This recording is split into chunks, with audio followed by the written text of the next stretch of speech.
बिजली की हालत आप देख लीजिए। हर पार्टी कह रही है कि हम बिजली फ्री देंगे। दीजिए, फ्री बिजली के लिए बिजली होना भी तो जरूरी है। और आप यहीं दिल्ली में हम कहते हैं कि अगर सारे अस्पताल ठीक से काम कर रहे हैं तो एम्स में वो लोग कौन हैं जो इलाज के लिए लाइनों में पड़े हुए हैं। किसी को ज़्यादा गंभीर बीमारी हो जाए और सफदरजंग में इलाज कराने के लिए जाए तो जो बीमार है सो बीमार है, साथ में जो उसको इलाज कराने के लिए जाएगा वह भी बीमार होकर के लौट करके आएगा। ऐसी हालत बनी हुई है। कोई भी जो दिहाड़ी मजदूर करने वाला इंसान है, सुबह से लेकर के रात तक काम करता है और अपने आंखों में सपना संजो करके रखा है कि किसी दिन हम भी 50 गज जमीन खरीदेंगे, हम भी 2 महले का मकान बनाएंगे, अपने बच्चे को अंग्रेजी स्कूल में पढ़ाएंगे, अपने परिवार के लोगों का इलाज कराएंगे। उस सपने को पूरा करने के लिए वो दिन रात मेहनत कर रहा है। ये लोगों की हकीकत है। करोड़ों लोग जो राष्ट्रीय राजधानी में रहते हैं, ये उनके जीवन की सच्चाई है। मैं ये नहीं कहता हूँ कि आप हमारी बात को सच मान लीजिए, मत मानिए। आप अपनी सच्चाई तो मानिए, आप अपनी हकीकत तो देखिए कि बच्चों को पेट काट करके माँ बाप पढ़ा रहे हैं। दिल्ली यूनिवर्सिटी में पढ़ाते हैं, NSUI के पुराने शर्मा जी यहाँ खड़े हैं और नए तमाम कार्यकर्ता हैं, अलग अलग कॉलेजों में पढ़ते हैं। दिल्ली यूनिवर्सिटी की जो 56 से ज़्यादा कॉन्स्टिट्यूएंट कॉलेज है, वहाँ दिल्ली में रहने वाले लोगों के बच्चों की क्या हालत है आप देख लीजिए। फीस लगातार महंगी होती जा रही है और किसी तरह से पेट काट करके अपने बच्चे को पढ़ा दीजिए।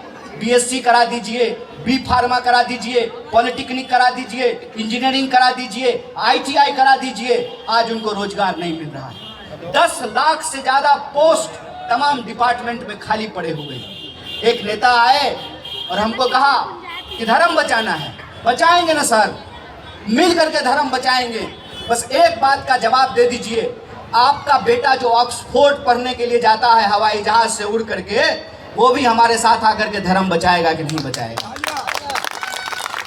अपने अपने हृदय पे हाथ रख करके पूछिए कि आज आपकी हालत क्या है। यह लोकतंत्र है कि नेता आपकी गलियों में आ रहे हैं। यह लोकतंत्र है कि वो आपकी बस्तियों में आ रहे हैं।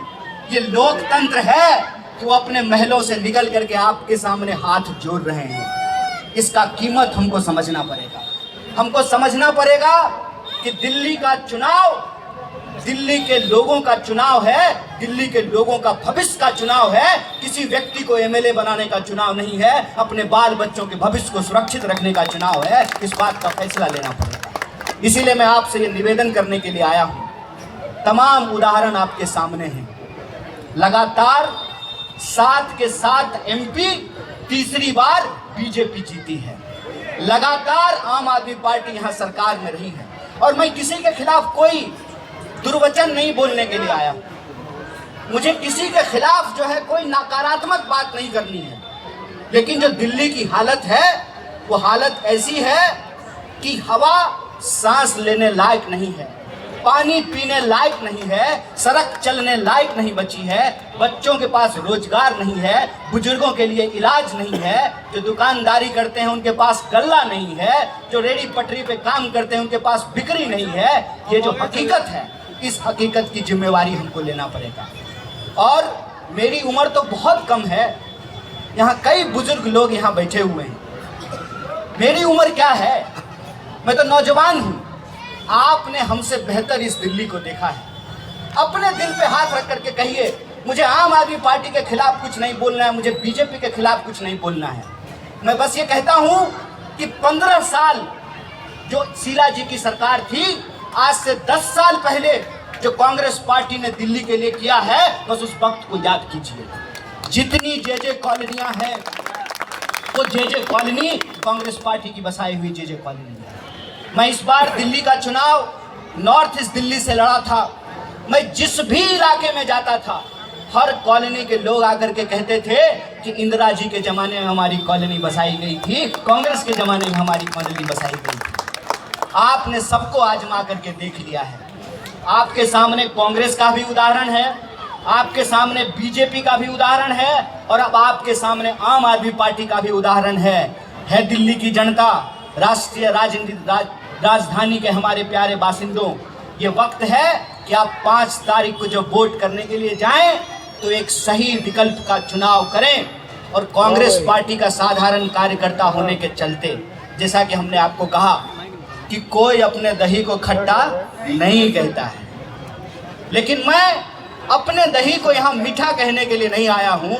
मैं बस एक सवाल आपसे जानना चाहता हूँ, क्या सत्येंद्र भाई आपके बीच दिन रात सुख दुख में रहते हैं कि नहीं रहते हैं? रहते हैं।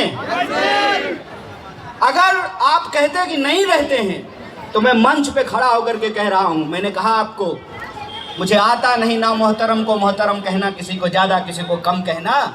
अगर राजनीति में हूँ तो सच्चाई के लिए हूँ, और आपने आखिरी सांस तक सच ही बोलूँगा, सच के लिए लड़ रहा हूँ, सच के लिए संघर्ष करूँगा। आपने कहा है कि हमारे बीच उपस्थित रहते हैं, तो मैं आपको कहता हूँ कांग्रेस पार्टी ने भरोसा करके इनको प्रत्याशी बनाया है। हमारे नेता आदरणीय खड़गे जी, हमारे नेता राहुल जी ने, हमारी पार्टी ने इन पे भरोसा जताया है, और दिल्ली हमारे दिलों में है, हमारे दिल में धड़कता है, और हम चाहते हैं कि दिल्ली में कांग्रेस पार्टी को मौका मिले, और आपका अगर आशीर्वाद मिलेगा तो इस तू मैं से बाहर निकल करके, तू चोर मैं सिपाही से बाहर निकाल करके दिल्ली के लोगों का वास्तविक काम करेंगे। यही संकल्प लेकर के आपके बीच में उपस्थित हुआ हूँ।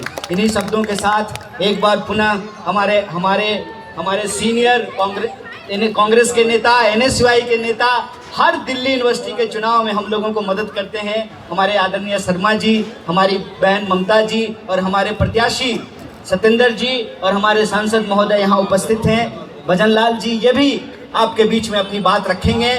मुझे और 2 मीटिंगों में जाना है, फिर आप अगर अवसर देंगे तो जो है दिल की बात आपसे की जाएगी, क्योंकि मन की बात तो प्रधानमंत्री करते हैं, साधारण लोग आपस में दिल की ही बात करते हैं। तो मैं आपके बीच में पुनः उपस्थित होऊंगा। बहुत बहुत धन्यवाद, बहुत बहुत शुक्रिया।